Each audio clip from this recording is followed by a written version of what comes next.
my recommendation that do the Qiyam al-Layl. And it started with the 3 witr. So imagine doing the Isha and doing 3 cycles and then going home and resting and having your dinner and go to sleep and then wake up in the morning and do the suhoor. So it's very easy, very easy. Now, when we are doing Salatul Witr, it's actually the Tahajjud already added. So you don't have to be preparing for another wake up prior to the morning prayer. So keep that as a easement from us. So since Rasulullah sallallahu alaihi wasallam prescribed to us the Sunnah of Qiyamah, of the Tarawih prayer,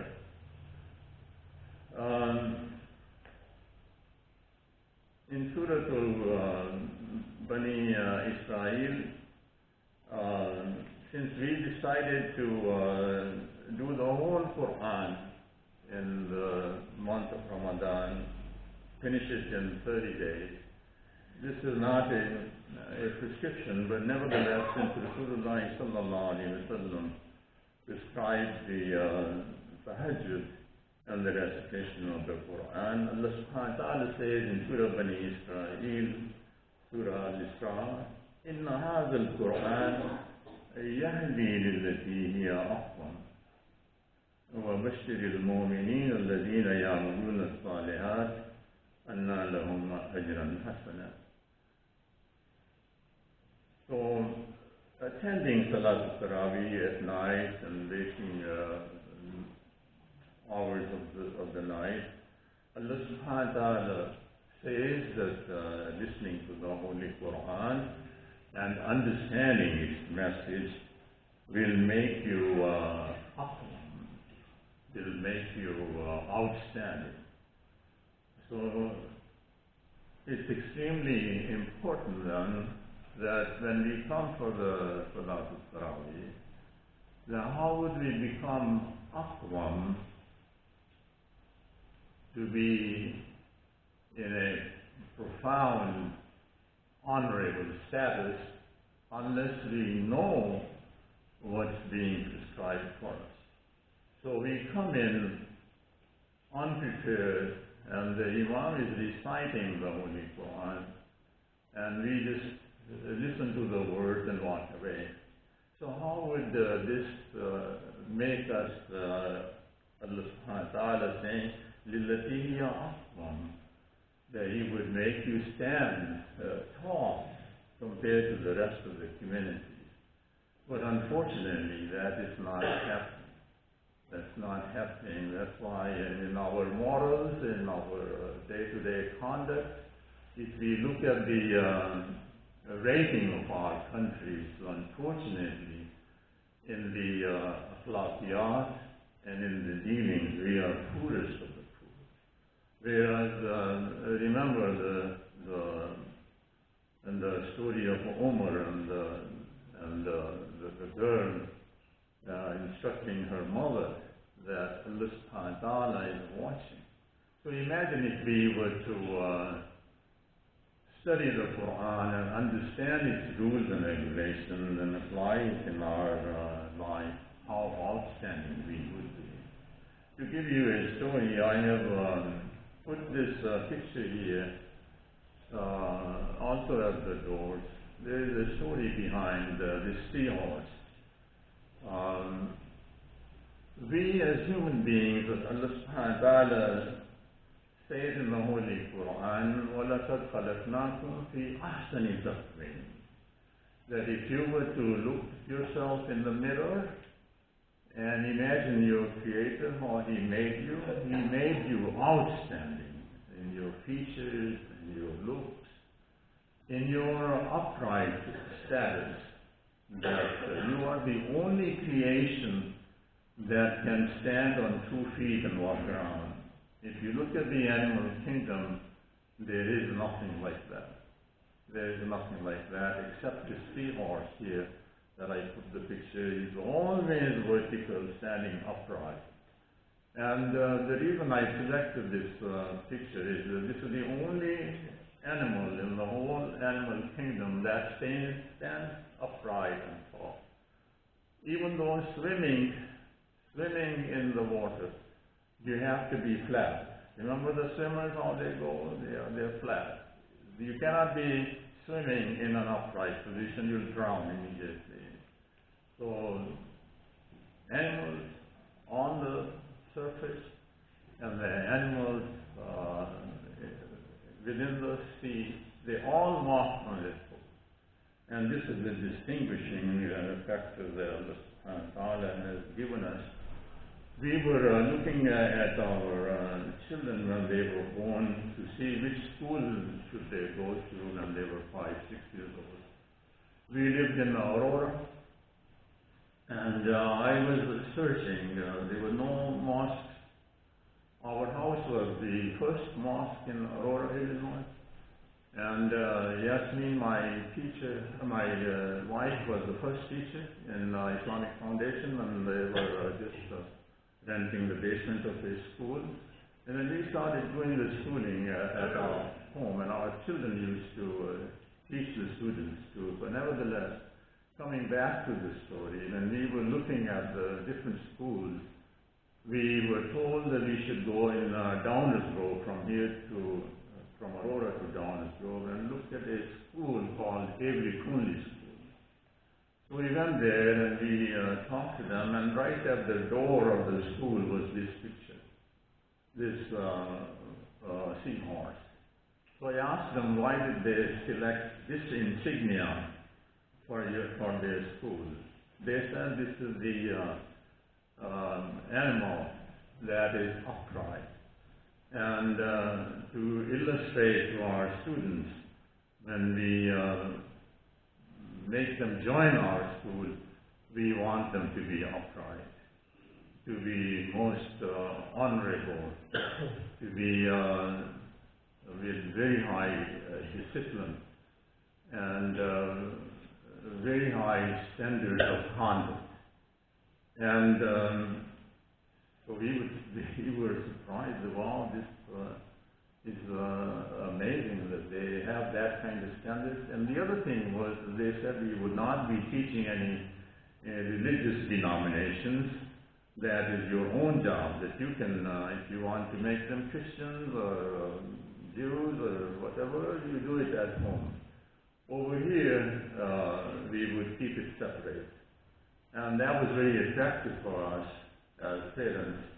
So 3 of my sons went through that school.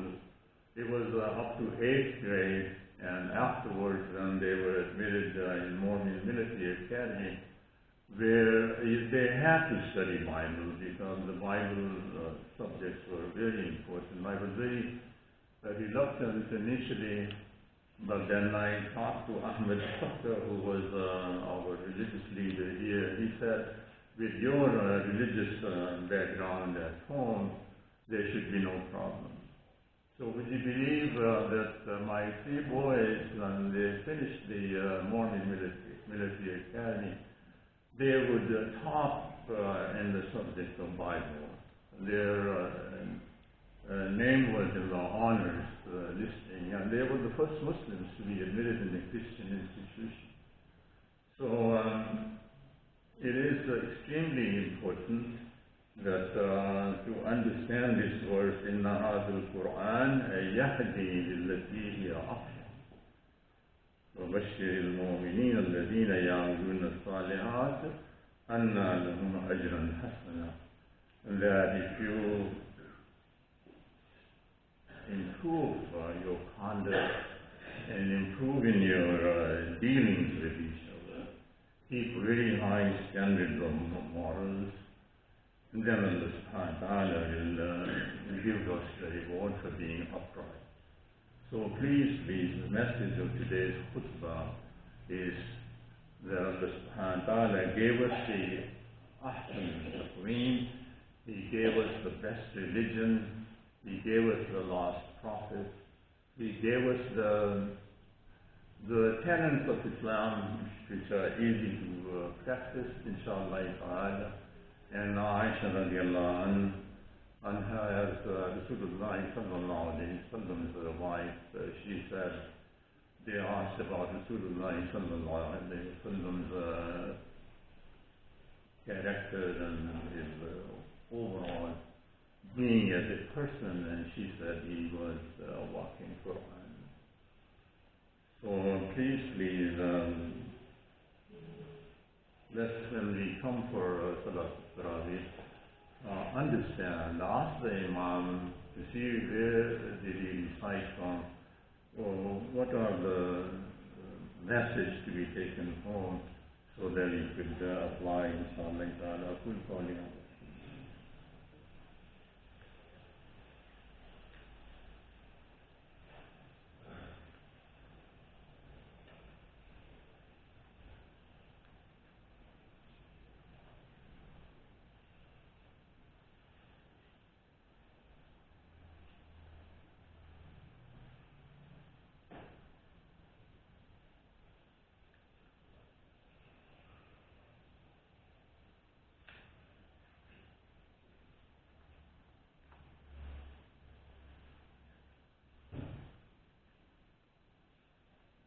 الحمد لله رب العالمين المتوحد بالجلال تعظيما وتكبيرا المتعال بعظمته ومجده الحمد لله الذي امتن على عباده بنبيه المرسل وكتابه المنزل وأصلي وأسلم على أشرف الأنام والمرسلين سيدنا محمد صلى الله عليه وسلم.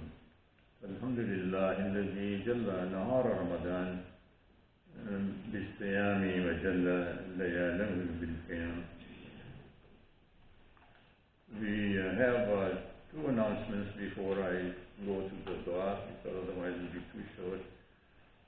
One is that Jennifer de la Cruz just accepted Islam. I was there before I came for Khutbah to Jummah. So we would welcome her, may Allah subhanahu wa ta'ala guide her and keep her faith strong, inshallah ta'ala.